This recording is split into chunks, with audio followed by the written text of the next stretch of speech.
كتاب الله الرحمن الرحیم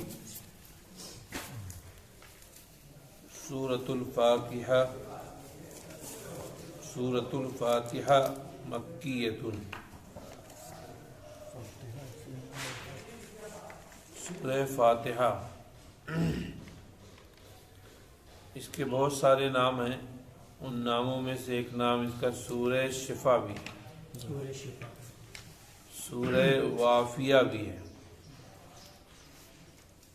بہرحال اس کو فاتحہ اس واسطے کہتے ہیں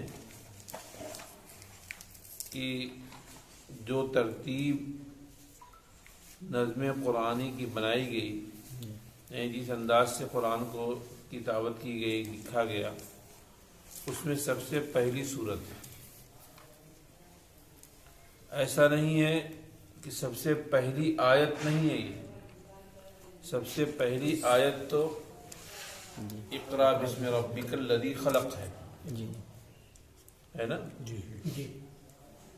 بہرحال آغاز کی صورت ہے، اس کے اندر 7 آیتیں ہیں بسم اللہ کے ساتھ۔ بسم اللہ کے بارے میں بہت سے لوگوں کے نظریات الگ الگ ہیں کہ بسم اللہ سورہ فاتحہ کا جز ہے یا مطلقاً جو ہے کسی سورت کا جز نہیں ہے۔ تو امام شافعی رحمۃ اللہ علیہ کے نزدیک بسم اللہ الرحمن الرحیم جو ہے وہ سورہ فاتحہ کا جز ہے۔ امام ابو حنیفہ رحمۃ اللہ علیہ کے نزدیک سورہ فاتحہ بسم اللہ الرحمن الرحیم سورہ فاتحہ کا جز نہیں ہے اور نہ کسی سورت کا جز ہے، لیکن قرآن کا جز ہے۔ کیا ہے؟ قرآن کا جز، یعنی قرآن کا حصہ ہے لیکن سورہ فاتحہ کا جز یا کسی سورت کا جز نہیں ہے، قرآن کا۔ باقی ایک بسم اللہ وہ ہے جو سورہ نمل میں آئے، انہ من سلیمان و انہ بسم اللہ الرحمن الرحیم۔ یہ سب لوگوں کا اتفاق ہے کہ وہ اسی سورت کا جز ہے۔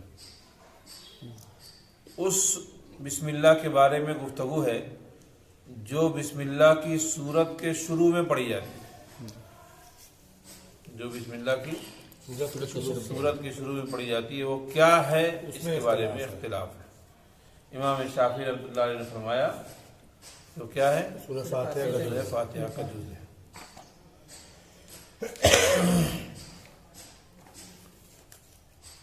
بہرحال فرماتے ہیں کہ 7 آیتیں ہیں بسم اللہ کے ساتھ۔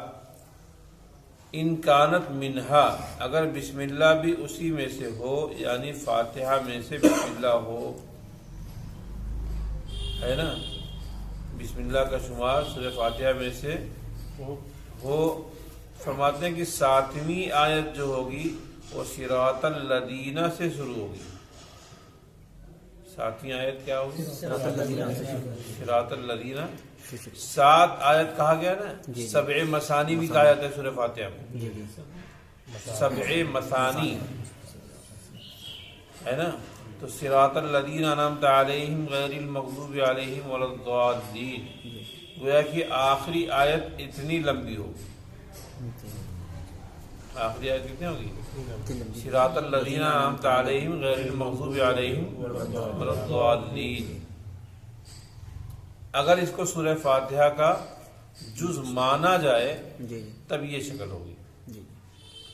وَإِن لَّمْ تَكُن مِّنْهَا، اگر اس کو سورہ فاتحہ کا جز نہ مانا جائے تو 7ویں آیت جو ہوگی غیر المغضوب علیہم ولا الضالین ہوگی۔ کیا ہوگی؟ غیر المغضوب علیہم ولا الضالین ہوگی۔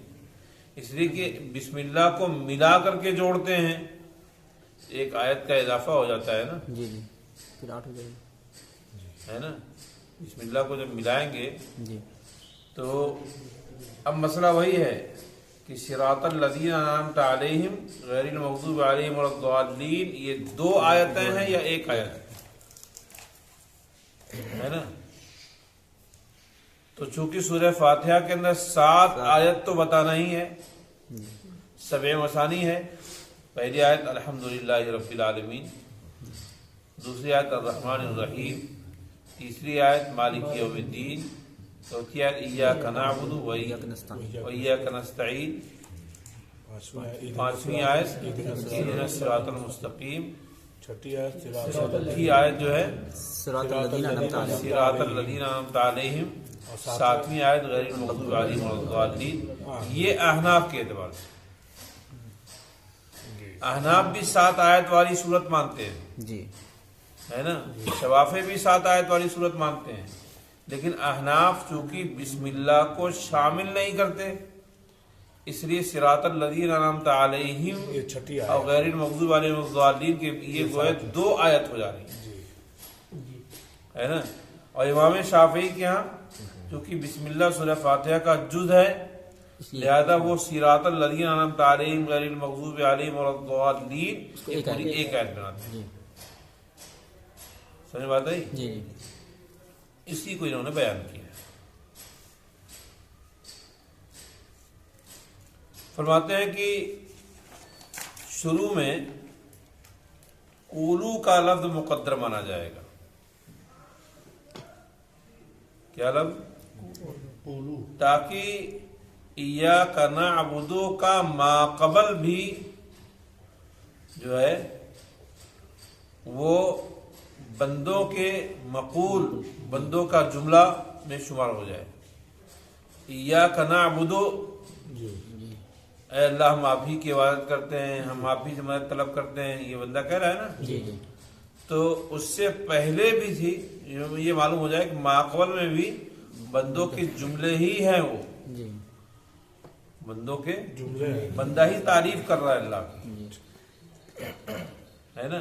اس واسطے اس کو ماقبل سے جوڑنے کے لیے کہا گیا ہے. یعنی الرحمن الرحیم مالک یوم ہاں الدین، یہ سب بندے کا. ہاں گویا کہ اللہ تعالیٰ نے بندوں کو ایک طریقہ بتایا ہے. جی. ویسے بھی طریقہ دنیا کے اندر بھی ہے، کسی سے کچھ مانگنا ہوتا ہے تو اس کی تعریف کی جاتی ہے کہ نہیں. مجھے مولانا فضیل صاحب ہیں، اب ان سے کچھ صہیب چاہتے ہیں کہ ان سے دعوت لے لیں تو ان کی خوب تعریف کریں گے. ماشاءاللہ دنیا میں تو آپ سے بڑا سخی پیدا ہی نہیں ہوا، ملا ٹولہ میں سب کی نگاہ آپ ہی کی طرف رہتی ہی ہے، آپ اتنے پسندیدہ ہم لوگوں کے ہیں. خوب تعریف کی جاتی ہے. اتنی تعریف کرنے کے بعد پھر آخر میں کہیں کہ ایسا ہے کہ ایک چائے پلا دیتے ہے نا. تو ایسی سورہ فاتحہ کے اندر پہلے جو ہے اللہ کی تعریف بیان کی جائے گی. تمام تعریف اللہ کے لیے جو دونوں جہان کا رب ہے، جو رحمان ہے، رحیم ہے، روز جگہ کا مالک ہے. جی. اور پھر کہہ رہا ہے کہ اے اللہ ہم آپ ہی کی عبادت کرتے ہیں، آپ ہی سے مدد چاہتے ہیں. اور پھر کہتا ہے، پھر اس کے بعد اپنی ایک درخواست، اب تک تو تعریف ہی چل رہی تھی، لیکن اہدنا الصراط المستقیم سے اصل ٹاپک پر آیا ہے. اے اللہ ہم کو سیدھا راستہ دکھائیے. اصل یہ دعا کرنی تھی، جس دعا سے پہلے وہ تمہید بیان کر رہا تھا، ہے نا، کہ پہلے تعریف کی جائے، اللہ کی تعریف، اللہ سے اپنے تعلق کی استواری بتائی جائے. پھر اس کے بعد کہہ رہا ہے کہ اے اللہ جب آپ ہی کی ہم عبادت کرتے ہیں، آپ ہی سے مدد چاہتے ہیں، آپ ہی ہمارے کل ہے، تو ہم کہاں جائیں گے؟ ہمیں ہدایت کا راستہ بھی آپ ہی دکھائیے. سمجھ بات آئی؟ تو سورہ فاتحہ میں ایک طریقہ یہ بھی بتایا گیا ہے نا، کہ دعا کیسے مانگنی چاہیے. بہرحال شروع ہوتا ہے الحمدللہ رب العالمین، تمام تعریف اللہ کے لیے. یہ تمام تعریف اللہ کے لیے کہنے کے بعد صاحب جلالین نے لکھا ہے کہ جملۃ خبریۃ قصد بها ثناء علی اللہ. یہ جملہ خبریہ ہے نا، جس سے اللہ کی تعریف مقصود ہے، کیونکہ اللہ تعالیٰ جو ہے وہ تمام حمد کا کو بھی پیدا کرنے والا ہے. تمام تعریف اللہ کے لیے ہے. وہ تمام حمد جتنے بھی تعریف کی چیزیں ہو سکتی سب کو پیدا کرنے والا اللہ ہی ہے نا. جیسے ساری دنیا میں اس کی مخلوق ہے، کسی بھی مخلوق کے اندر کوئی خوبی اچھائی ہوگی وہ اصلاً خالق کی تعریف ہوگی، ہے نا. صحیح بات یہ ہے کہ اگر امریکہ کا صدر بھی جو چاہے 1000 لاکھ دشمنی کرے اسلام سے، لیکن اگر اس کے اندر بھی کوئی اچھائی پائی جا رہی ہے تو وہ اچھائی بھی دراصل اللہ کی طرف سے بھی دی ہوئی اچھائی ہے، اور اس میں بھی اللہ کی تعریف نظر آئے گی. سمجھ بات ہے نہیں؟ اور اللہ ہی جو ہے مستحق ہے تعریف کا، وہ رب العالمین ہے، یعنی تمام مخلوقات کا مالک ہے. مالک و جمیع الخلق، تمام مخلوقات کا مالک ہے. اور تمام مخلوقات میں انسان ہیں، جنات ہیں، فرشتے ہیں، چوپائے ہیں، یہ سب کے سب جو ہے ان کو عالم سے تعبیر کیا گیا. اس سے عالم سے تعبیر، سب ایک عالم ہے کہ عالم جنات، عالم انس ہے نا، عالم حیوانات. عالم کہتے ہیں علامت کو، عالم کہتے ہیں علامت کو. تو گویا کہ ساری مخلوقات علامت ہیں اس کی اللہ تعالیٰ کے وجود پر، کہ ان کا کوئی موجد ہے، ان کو کوئی پیدا کرنے والا ہے. یہ علامت یہ اس بات کی ہے کہ اللہ ان کا موجد ہے نا. ان میں سے ہر ایک کے اوپر عالم کا اطلاق کیا جاتا ہے تو کہا جاتا ہے عالم انس، عالم جن وغیرہ. جب اس میں سب شامل ہیں، جنات بھی شامل ہیں، فرشتے بھی شامل ہیں، اور چوپائے بھی شامل ہیں، تو اس کو عالمین جمع مذکر سالم کیوں استعمال کیا گیا؟ ایک اشکال ہوتا ہے. جمع دو طرح کی ہوتی ہے، ایک جمع مکسر ہوتی ہے اور ایک جمع سالم ہوتی ہے. جمع سالم کا استعمال ذوی العقول کے لیے ہوتا ہے. اس کے لیے ہوتا ہے جیسے مسلمون، مکرمون، اس کا استعمال ذوی العقول جو عقل مند لوگ ہیں ان کے لیے استعمال ہوتا ہے. پھر جب جنات اس میں شامل ہیں اور جانور بھی شامل ہیں، سب شامل ہیں، تو خالی جمع مذکر سالم کو استعمال کر دیا گیا. عقل مندوں کو غلبہ دیا گیا ہے کہ نہیں؟ جیسے اس محفل میں سبھی لوگ آئیں، ہے نا، سب لوگ آ رہے ہوں، سب لوگ گئے ہوں کہ کون کون بیٹھ کے سن رہا تھا، تو اس میں ظاہر سی بات ہے بچوں کا نام نہیں دیا جائے گا. اچھا بھائی مولانا سہیم صاحب بھی تھے، مولانا فضیل صاحب بھی تھے، مولانا نہال صاحب تھے، اور وہاں مولانا تھے، اس طرح کہا جائے گا نا. جو بڑے لوگ ہوں گے ان کا ذکر ہو جائے گا، باقی چھوٹے خود بخود اس کے اندر ابتدائی تعریف. تو ایسے ہی جو عالمین کہا گیا، عالم کہا گیا، جمع مذکر سالم کا استعمال کیا گیا، چوپاؤں کو بھی اس میں شامل کر لیا گیا. اس کی وجہ کیا ہے کہ غلبہ کے طور پہ استعمال کر لیا گیا.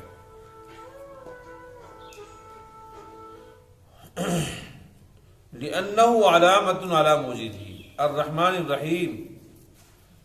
اللہ کی ذات جو ہے وہ رحمان ہے اور رحیم ہے. مالک یوم الدین، جو روز جزا کے مالک ہیں.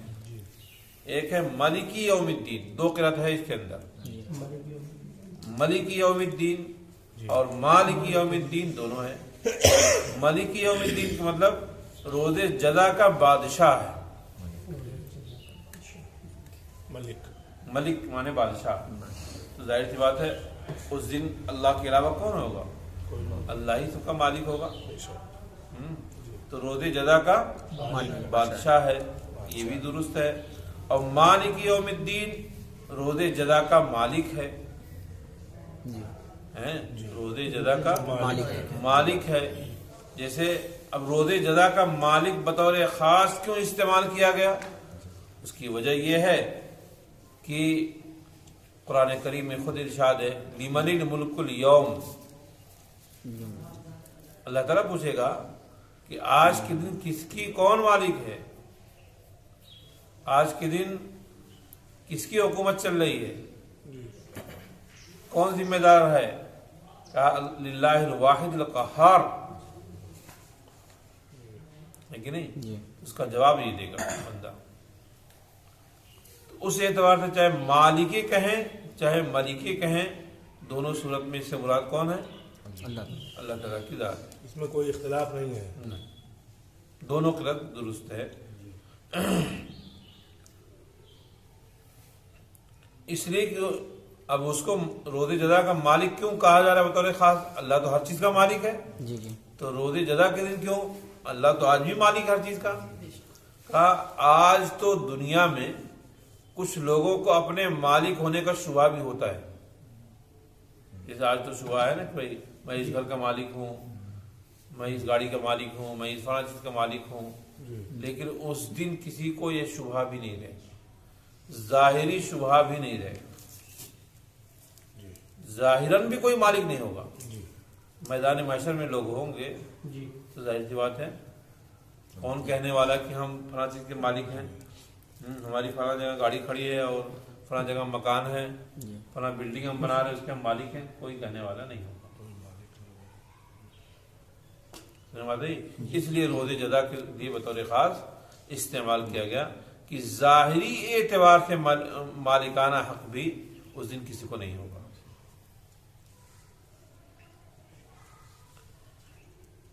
ایاک نعبد و ایاک نستعین، اے اللہ ہم آپ ہی کی مدد عبادت کرتے ہیں اور آپ ہی سے مدد طلب کرتے ہیں. یہاں عبادت کی تخصیص اللہ کے ساتھ جو کی جا رہی ہے وہ خاص کیا گیا. ہم آپ ہی، یہ آپ ہی کیوں کا ترجمہ کیا جا رہا ہے؟ آپ ہی ترجمہ اس واسطے کیا جا رہا ہے کہ یہ ایاکا یہ ترکیب کے اعتبار سے مفعول واقع ہے. کیا ہے؟ ترکیب کے اعتبار سے مفعول واقع ہے. لہذا اس کی جگہ تھی نعبدو کا، اس طرح ہونا چاہیے تھا، اس کو دال کے بعد ہونا چاہیے تھا. اے اللہ ہم آپ کی عبادت کرتے ہیں. ونستعینو کا، ہم آپ سے مدد طلب کرتے ہیں، یہ ہونا چاہیے تھا. عربی کا اصول ہے التقدیم ما حق و تاخیر یفید الحصر، اس کو مقدم کر دینا جس کو بعد میں آنے کا حق تھا، یہ حصر کا فائدہ دیتا ہے. کیا دیتا ہے؟ حصر کسی کو کہتے ہیں جسے کہیں کہ ہم آپ ہی کی دعوت دے رہے ہیں، ہی لگا رہے ہیں حسر ہے نا. تو یہاں جو کہہ رہا تھا اے اللہ ہم آپ ہی کی عبادت کرتے ہیں، آپ ہی سے مدد چاہتے ہیں. بات ہے جی آپ ہی کی، آپ ہی جو آ رہا ہے، یہ ہی کا معنی کیوں پیدا ہو رہا ہے؟ یہ حصر کی وجہ سے پیدا ہو رہا ہے. کس کی وجہ سے؟ حسر کی وجہ. حصر کی وجہ سے. مطلب کیا ہے کہ ہم دوسرے کی عبادت نہیں کر سکتے. لہذا ہر وہ چیز شرک کہلائے گی جس میں بندہ کو شبہ ہو جائے عبادت کا. اگر شبہ ہو گیا تو پھر شرک ہو جائے. شرک ہو جائے، اس سے بھی بچنا ہے. عبادت میں کسی کی شرکت نہیں ہو سکتی، اور اگر کوئی شخص شریک کسی کو کرتا ہے اس کا مطلب ہے کہ وہ شرک کرتا ہے، اور فوراً اس کا دائرہ اسلام سے وہ خارج ہو جائے. اہدنا الصراط المستقیم، اے اللہ ہم کو سیدھا راستہ دکھائیے، سیدھا راستے کی طرف ہماری رہنمائی کر دیجیے. اب سیدھا راستہ ہے کون؟ سیدھا راستہ کون سا ہے؟ کس راستے کو ہم سیدھا راستہ مانیں؟ ہے نا، جی سیدھا راستہ ہم کس کو مانیں؟ آج کے دور میں تو بطور خاص بہت سارے فرقے ہیں، اور ہر فرقے والا کہتا ہے اپنے بارے میں کہ سیدھے راستے. ہم ہی سیدھے راستے پر ہے کہ نہیں؟ کوئی نہیں کہتا.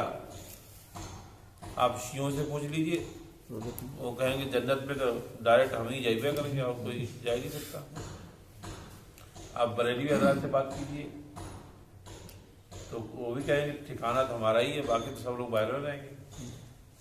اہل حدیث ہیں وہ کہتے ہی ہیں کہ ہم 8 رکعت پڑھ کے جلدی سے جنت میں گھس جائیں گے. جب تک یہ لوگ 12 رکعت پڑھ کے اور آئیں گے ہم دروازہ بند کر لیں گے. نہیں، حماقت کی بات ہے، سوچنے کی بات ہے. 8 رکعت پڑھ کے جا کے دروازہ بند کر دیں. اچھا ایک بات بتائیے، پوری دنیا میں اہل حدیث ہیں کیا پرسنٹ؟ جونپور شہر ہے، اتنا بڑا شہر ہے نا، ماشاءاللہ مسلمانوں کی ایک تعداد ہے. بریلوی حضرات ہیں، دیوبندی حضرات ہیں، پورے مسلمانوں کی جتنی تعداد ہے اس تعداد کے 2.5% نہیں ہے. جی مسلمانوں کی جو تعداد ہے، جیسے مثال کے طور پہ آپ کا اتنا بڑا محلہ ہے، ماشاءاللہ مسلمانوں کا محلہ ہے، پورا یہاں سے لے کے وہاں تک پورا محلہ ٹولہ دیکھ لیجئے، کیا آدمی؟ 3 آدمی. کیا آدمی ہے؟ 5 آدمی. ہمارا گاؤں ضلع اعظم گڑھ کا سب سے بڑا گاؤں ہے نا، 2000 سے اوپر مکانات ہیں. اب وہاں کتنے لوگ ہیں، کتنے اہل حدیث ہیں؟ 3 آدمی. بڑی 2000 مکان بھائی میں کہہ رہا ہوں، ایک مکان میں کم سے کم 10 آدمی تو رہتے ہی ہیں. سمجھ میں آتا ہے؟ کتنے آدمی ہوئے؟ 3 آدمی. یہ تو پرسنٹ میں بھی نہیں آ رہے. ظاہر سی بات ہے پرسنٹ میں اگر آئے تب تو کچھ ہو، لیکن دعویٰ کتنا بڑا ہے کہ ہم جو ہے جنت میں جائیں گے فوراً دروازہ بند کر دیں گے. جیسے معلوم ہوتا ہے کہ گیٹ پہ ان کی ڈیوٹی لگی ہوئی ہے، اور اللہ کے ہاں مقرب بندہ کون ہوتا ہے؟ عبادت کم کرنے سے کہ زیادہ کرنے سے؟ زیادہ کرنے سے. تو جو آدمی 8 رکعت پڑھ کے بھاگ کے گیا ہے اس نے عبادت زیادہ کیا ہے، کم کیا ہے. جنت میں جانے کا وہ زیادہ مستحق ہوا ہے. بھائی آپ سمجھیے اس کو. جی جی جو 8 رکعت پڑھ کے بھاگ کے گیا ہے تو ایسا تو نہیں ہوگا کہ جنت میں جیسے ہی 8 رکعت پڑھ کے پہنچیں گے دروازہ بند کر لیں گے فوراً وہاں چیک اپ شروع ہو جائے گا. یہ پارٹی آئی کون سی ہے؟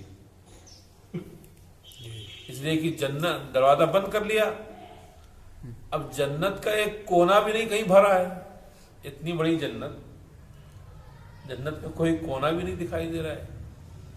ان کے نزدیک سب لوگ جہنم والے ہیں. فرشتے چیک کریں گے تو پہلے چیک کراؤ، دکھاؤ ذرا تم لوگ اتنے اہم آدمی ہو تو ہو کتنے؟ حضور نے فرمایا تھا کہ میں اپنی امت کی کثرت پر فخر کروں گا.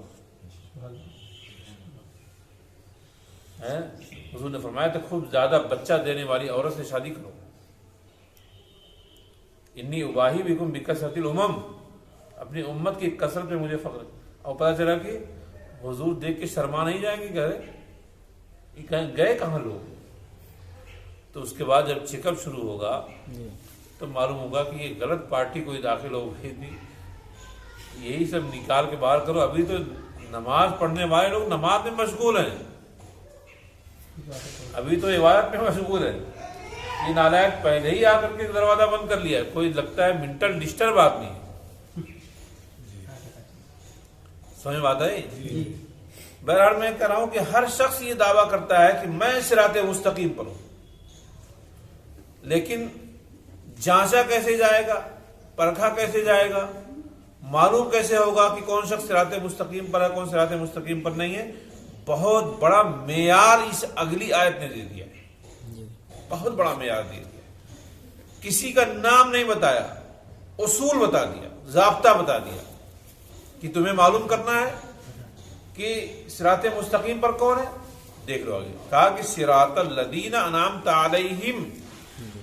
صراط مستقیم کیا ہے؟ ان انعام یافتہ بندوں کا راستہ جو ہے. کس کا راستہ؟ انعام یافتہ بندوں. ان بندوں کا راستہ جس کو انعام مل چکا ہے، ان کا راستہ جو ہے وہ صراط مستقیم.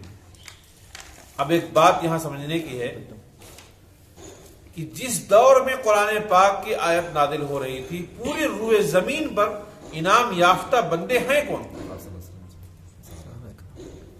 پورے روئے زمین پر انعام یافتہ بندے کون ہیں؟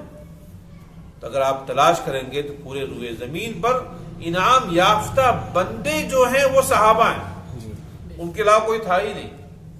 بھائی نشاندہی کرنی کہ ان کا راستہ سیدھا راستہ ہے، قرآن کا انعام علیہم، جو انعام یافتہ بندے ان کا راستہ ہے، تو صحابہ جو ہیں وہ انعام یافتہ ہیں۔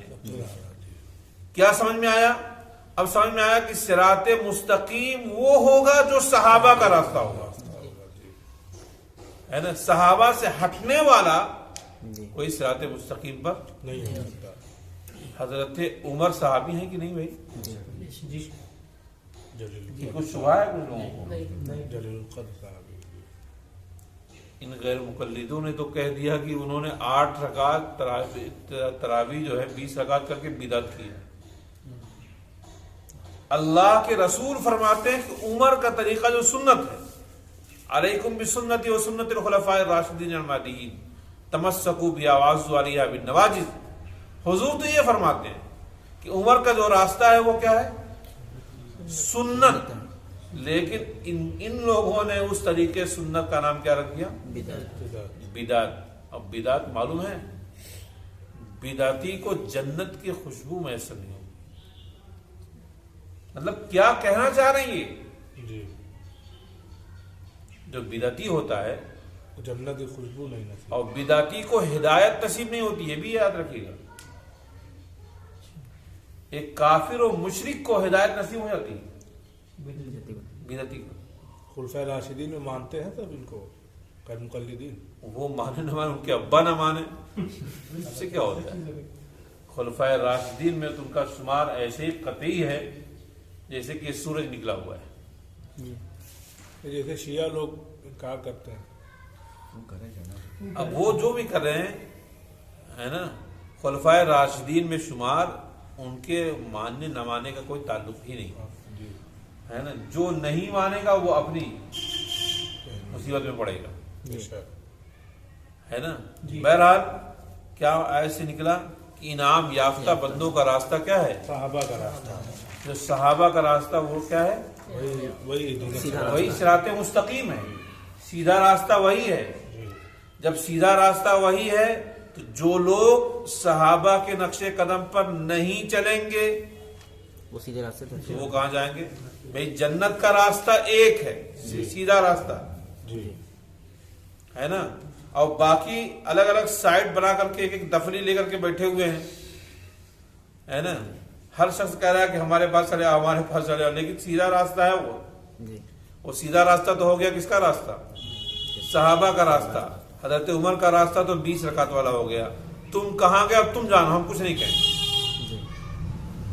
حضرت عمر تو 20 رکعت دے کر گئے ہیں اور اسی کے مطابق سارے صحابہ کا اجتماع ہو گیا، تو اسی پر اجماع ہو گیا۔ اب تم تو اس راستے پر رہے نہیں، کس راستے پر گئے ہو ذرا اپنی لفظی تلاش کر لو، ہے نا۔ اسی طرح سے جو شیعہ ہے اور ظاہر کی بات ہے کچھ بھی ہو کر لیں ہدایت پہ نہیں آ سکتے۔ کیوں؟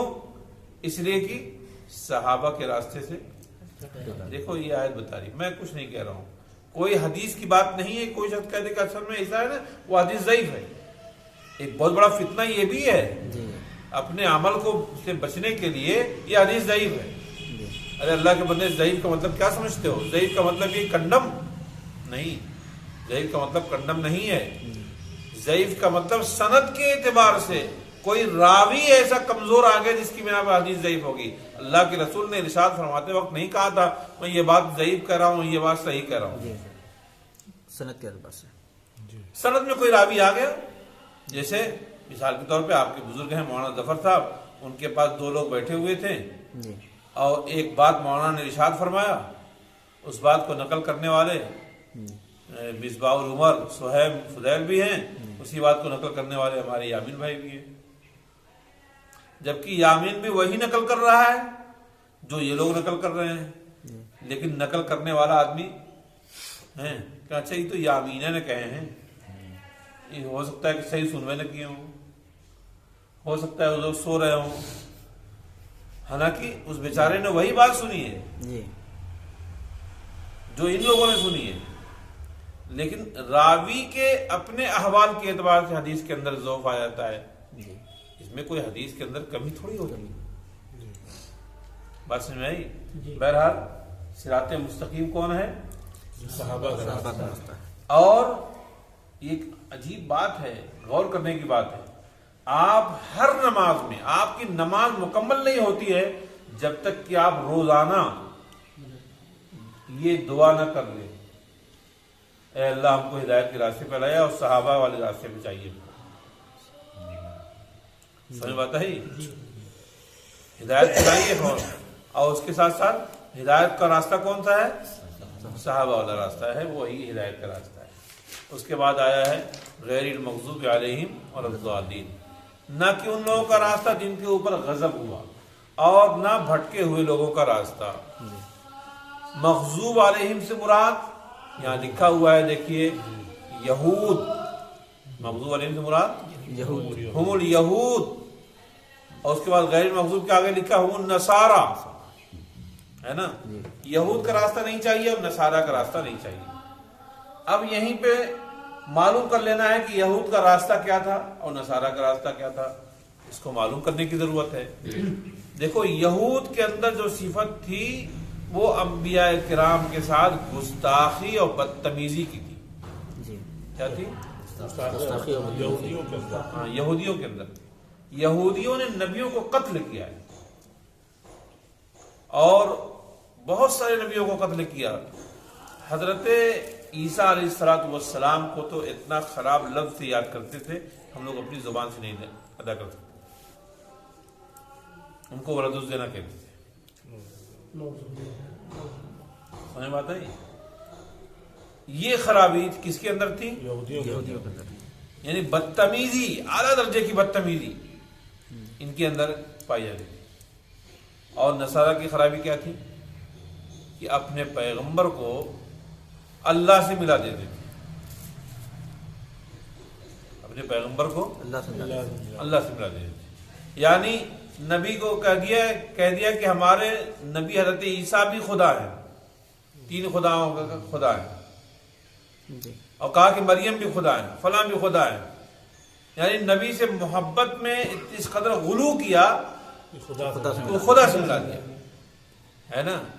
تو یہود نے کیا کیا تھا؟ یہودیوں نے بدتمیزی بدتمیزی، گستاخی کی تھی۔ جی اب آج کے دور میں آپ کو تلاش کرنے کی ضرورت ہے کس کے اندر یہودیوں کی صفت پائی جاتی ہے، کس کے اندر نصارہ کی صفت پائی جاتی ہے۔ بے شک۔ جو شخص صحابہ کو کافر کہے، جو صحابہ کو بدعتی کہے، جو صحابہ کے ساتھ برائی کا معاملہ کرے، چاہے کوئی بدوی ہو چاہے کوئی ندوی ہو، جی۔ چاہے سلمان ہو چاہے کوئی اور ہو، کوئی بھی ہو دنیا میں، جی اگر صحابہ سے ٹکرائیں گے تو ہمارے جوتے کی خاک کے برابر نہیں ہو، چاہے کتنا ہی بڑا نام ہو جائے۔ بے شک۔ صحابہ کے مقابلے میں تھوڑی ہے آپ۔ کوئی نہیں ہے، بالکل۔ تو صحابہ کی برائی کرنے والے سب سے ایک نمبر پر شیعہ، شیعہ جی دوسرے نمبر پہ غیر مقلد، تیسرے نمبر پہ آج کل ایک ندوی گروہ چل رہا ہے، جی مولانا سلمان ندوی اور ان کے ساتھ، یہ سب کے سب یہود کے راستے پر چل رہے ہیں۔ کس راستے پر؟ لہذا غیر مقلدین یہ بھی کہتے ہیں، جیسے یہودیوں نے نبی کے ساتھ گستاخی کی تھی، یہ ہر ولی کے ساتھ بھی گستاخی کرتے ہیں، جی صحابی کے ساتھ گستاخی کرتے ہیں، کہتے ہیں کہ یہ کرامت اور ہم نہیں جانتے، یہ سب کیا فالتو کام ہے، جی ہے کہ نہیں؟ ہر چیز کا وہ انکار، مطلب اپنی ان کی جو عقل ہے اسی عقل میں ساری شریعت کو ڈھونا چاہتے ہیں، سمجھ بات آئی؟ اور ہمارے رضا خانی بھائی ہیں، ان لوگوں نے اٹھایا اور کہا کہ اللہ کے پلے میں وحدت کے سوا کیا ہے، کیا ہے جی جو کچھ ہمیں لینا ہے محمد سے ہم لے لیں گے، گویا کہ اللہ کی ضرورت ہی نہیں رہی، محمد رسول اللہ صلی اللہ علیہ وسلم سب کچھ عطا فرما دیں گے۔ بات سمجھ میں آئی؟ نصارہ والی ہو گئے۔ یہ نصارہ والے میں آ گئے۔ باقی اہل سنت والجماعت کا جو عقیدہ جی ہے نا، چاہے وہ عقیدہ جو ہمارے ہندوستان کے اندر حضرت شاہ ولی اللہ محدث دہلوی رحمۃ اللہ علیہ اور ان کے خاندان سے لے کر کے علماء دیوبند ان کا جو مسلک و مذہب چلا ہے، الحمدللہ یہ ماقبل میں 14 صدی میں جو اہل سنت والجماعت تھے یہ وہی لوگ ہیں۔ حضرت مولانا کرامت علی صاحب کا تعلق بھی حضرت شاہ ولی اللہ صاحب سے جا کے ملتا ہے، جی چونکہ حضرت سید احمد شہید رحمۃ اللہ علیہ خلیفہ ہیں کس کے؟ شاہ عبدالعزیز محدث دہلوی کی، اور شاہ عبدالعزیز محدث دہلوی جو ہے صاحبزادے ہیں شاہ ولی اللہ شاہ ولی اللہ صاحب، لہذا ولی اللہ نقش قدم جو ہے آج وہی دین کی صحیح ترجمانی کرنے والا ہے۔ دارالعلوم دیوبند جو ہے یہ علوم ولی اللہ کا ترجمان ہے دارالعلوم دیوبند۔ جی تو دارالعلوم دیوبند کے اکابرین کا جو نظریہ ہو ہے نا، یا اسی طرح سے مولانا کرامت علی صاحب اور بہت سارے ہندوستان میں ایسے لوگ ہیں جو دارالعلوم دیوبند سے پڑھے ہوئے نہیں تھے، لیکن ان کے نظریات بالکل ایسا پختہ تھے جو ولی اللہ نقش قدم پر چل رہے تھے۔ سمجھ بات آئی؟ اور جتنے کے جتنے اس نقش قدم سے ہٹے ہیں تو سب کے سب گمراہی کی طرف گئے ہیں۔ بہرحال آیت کریمہ نے یہ بتایا کہ صراط مستقیم پر ہم کو گامزن رہنے کی ضرورت ہے، اور صراط مستقیم کہاں ملے گی؟ صحابہ کا راستہ، صحابہ کا راستہ، یہ قرآن نے کہا ہے۔ اور پھر کیا کہا ہے کہ دیکھیے مغضوب علیہم نہیں چاہیے، بدتمیزی کرنے والا خمیر ہوگا تو وہ یہودیوں میں شمار کر دیا جائے گا، گویا کہ یہودیوں کی تھرڈ پارٹی ہے یہ۔ جی جو بدتمیز ہیں وہ کیا ہیں؟ چاہے سلمان ندوی بدتمیزی کریں، چاہے کوئی شیعہ بدتمیزی کرے، چاہے کوئی غیر مقلد بدتمیزی کرے، یہ یہودیوں کی گویا ایک پارٹی ہے کہ نہیں؟ جی میں نے تو مولانا سلمان ندوی کے بارے میں کہا تھا کہ بالکل ہمارے نزدیک بہت معزز تھے وہ، آج وہ صریح لفظوں میں توبہ کا اعلان کریں۔ الحمدللہ ندوے کا وہ مزاج نہیں ہے۔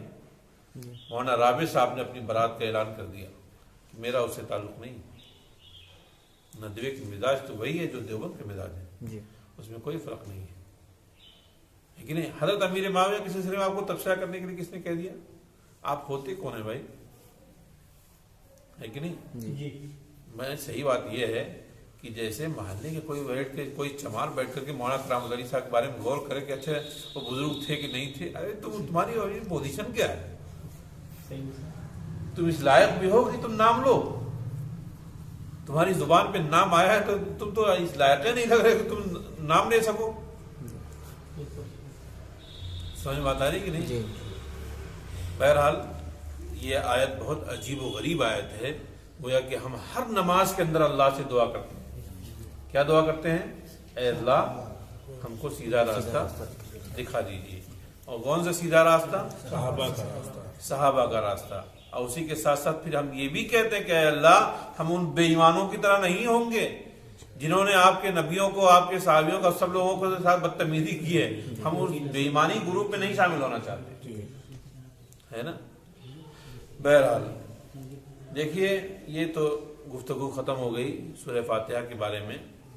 اب ایک مسئلہ آپ کو سمجھانے کے لیے، چونکہ اس میں بہت سے ہمارے عزیز طالب علم بھی موجود ہیں، کہ سورہ فاتحہ کو قرآن کے شروع میں لکھا گیا ہے، سورہ بقرہ سے پہلے لکھا جاتا ہے، لیکن جلالین کے اندر کہیں آخر میں لکھا گیا، جی سورہ ناس کے بعد جلالین میں کیوں لکھا گیا؟ ایک سوال ہوتا ہے، مولانا زید صاحب سے سوال ہو سکتا ہے، عالم ہے ماشاءاللہ، ہے کہ نہیں؟ میں اس لیے اپنے طلباء کو بتانے کے لیے بتا رہا ہوں کہ اصل میں جلالین کی جو ہے، جی اولاً تو پہلے بات یہ سمجھیں کہ اس کا نام جلالین کیوں پڑا ہے؟ جی اس لیے کہ دو جلال الدین کی لکھی ہوئی کتاب ہے، اس لیے بطور تثنیہ کی استعمال کیا جلالین، جی ٹھیک ہے؟ جی ایک ہے جلال الدین سیوطی، ایک ہے جلال الدین محلی، جی ہے نا؟ جی۔ ایک ہے جلال الدین سیوطی اور ایک ہے جلال الدین سیوطی محلی۔ اور ایک ہے جلال الدین محلی۔ محلی۔ آخری حصہ جو 15 پارہ ہے جی۔ یہ جلال الدین محلی کا لکھا ہوا ہے۔ جی اس کا لکھا ہے جلال الدین محلی کا۔ جلال الدین محلی کا۔ محلی کا لکھا ہوا ہے، اور انہوں نے سورہ ناس تک تفسیر لکھا تھا اور ان کا ارادہ تھا کہ ادھر بھی لکھیں گے. جی. ابھی سورہ فاتحہ ہی لکھا انہوں نے جب تک ان کا انتقال ہو گیا. جب انتقال ہو گیا تو چونکہ سورہ فاتحہ کی تفسیر ان کی لکھی ہوئی تھی، اس واسطے اس کو جو ہے جلالین کے آخری حصے میں شامل کر دیا گیا، تاکہ یہ معلوم ہو جائے کہ یہ جلال الدین محلی کی لکھی ہوئی ہے نا. اور ابتدائی حصہ جو ہے جلال الدین سیوطی کا لکھا ہوا ہے، جو بعد میں لکھا گیا. وہ بعد میں لکھا ہے. ابتدائی حصہ بعد میں لکھا گیا. آخر کا 15 پارہ جی. پہلے لکھا گیا. اس کو لکھنے والے کون ہیں؟ جلال الدین محلی ہیں. اس کو لکھنے والے کون ہیں؟ جلال الدین جلال الدین سیوطی ہیں. اگر کبھی بھول جاؤ تو آسانی کے لیے ایک چیز ہم بتا دے رہے ہیں. جی. سین حروف میں سب سے پہلے سین آتی ہے کہ میم آتی ہے؟ سین. تو یہ سوچ لینا کہ جس جلال الدین میں سین لگا ہے اس کا حصہ پہلے کا لکھا ہوا ہے، جی. اور جس جلال الدین میں میم لگا ہے محلی، جی. اس کا بعد میں اس کا حصہ بعد میں لکھا. سمجھ آتا ہے؟ آسان طریقہ یاد رکھنے کا ہے کہ محلی کا کون حصہ ہے؟ بعد بتا. ہاں، تو میم چونکہ بعد میں آتی ہے اس لیے جو ہے بعد بتا. بعد کا حصہ کس کا ہے؟ محلی. جلال الدین محلی کا ہے. اور سین چونکہ شروع میں آتی ہے اس لیے اس کا حصہ جو ہے سیوطی. سیوطی کا ہے. یہ اتنا آسان طریقہ ہے کہ اسے پھر کبھی نہیں بھولیں گے. جی. سمجھ بات آئی؟ ٹھیک ہے.